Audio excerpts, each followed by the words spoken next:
ইরানের ভয়াবহ ক্ষেপণাস্ত্র হামলায় ধ্বংসস্তূপে পরিণত হয়েছে ইসরায়েলের বিভিন্ন শহর। জেরুজালেম এবং মধ্য ইসরায়েল সহ দক্ষিণ অঞ্চলেও একাধিক হামলায় বহু আবাসিক ও বাণিজ্যিক ভবন ধসে পড়েছে। প্রতিদিনই ইরানের ক্ষেপণাস্ত্রের আতঙ্কে পালিয়ে বেড়াতে হচ্ছে ইসরায়েলের বাসিন্দাদের।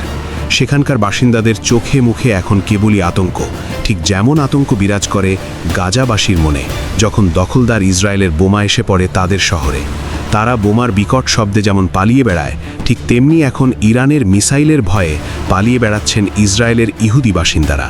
যেন গাজার নিষ্পাপ শিশুদের আর্তনাদ পৌঁছে গেছে স্রষ্টার কাছে।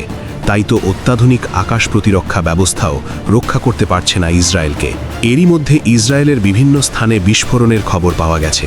ধারণা করা হচ্ছে যে এই হামলায় ইরান ক্লাস্টার বা গুচ্ছ বোমা ব্যবহার করেছে। এই ধরনের মারণাস্ত্র ছোট ছোট অনেক বোমা ছড়িয়ে দেয়। মধ্য ইসরায়েলের অন্তত 8টি স্থানে ক্ষেপণাস্ত্রের ধ্বংসাবশেষ বা বিস্ফোরক আছড়ে পড়েছে। সামাজিক যোগাযোগ মাধ্যমে বিভিন্ন ক্ষয়ক্ষতির চিত্র দেখা যাচ্ছে। এর আগে উত্তর ইসরায়েলের বেশ কিছু এলাকায় সতর্কতা সংকেত জারি করা হয়েছিল, পরে তা তুলে দেওয়া হয় এবং লোকজনকে নিরাপদ স্থানে আশ্রয় নিতে অনুমতি দেওয়া হয়।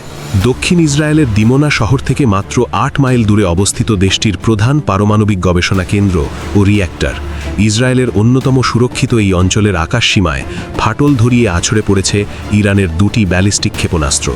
দিমোনা এবং নিকটবর্তী আরাদ শহরের আবাসিক এলাকায় এই ক্ষেপণাস্ত্রের আঘাতে দম্ভচূর্ণ হয়েছে ইসরায়েলের বহু আলোচিত আকাশ প্রতিরক্ষা ব্যবস্থার।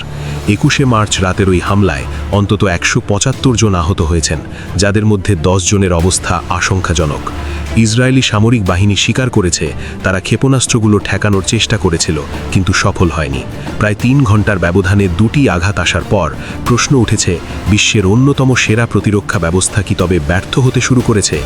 ইরান বর্তমানে এমন কিছু ব্যালিস্টিক ক্ষেপণাস্ত্র ব্যবহার করছে যা বায়ুমণ্ডলের কয়েক মাইল উপরে ভেঙে গিয়ে কয়েক ডজন ছোট ছোট বোমা বা ক্লাস্টার মিসাইলে পরিণত হয়। বিশেষজ্ঞরা বলছেন, এগুলোকে বায়ুমণ্ডলের উপরে ধ্বংস করতে না পারলে নিচে নেমে আসার পর এগুলোকে ঠেকানো প্রায় অসম্ভব। এছাড়া কিছু ইরানি ক্ষেপণাস্ত্র তো পথ পরিবর্তনের ক্ষমতাও রাখে, যা ইন্টারসেপ্টরের হিসাব ওলটপালট করে দিচ্ছে। কাজে আসছে না ইসরায়েলের আয়রন ডোমও।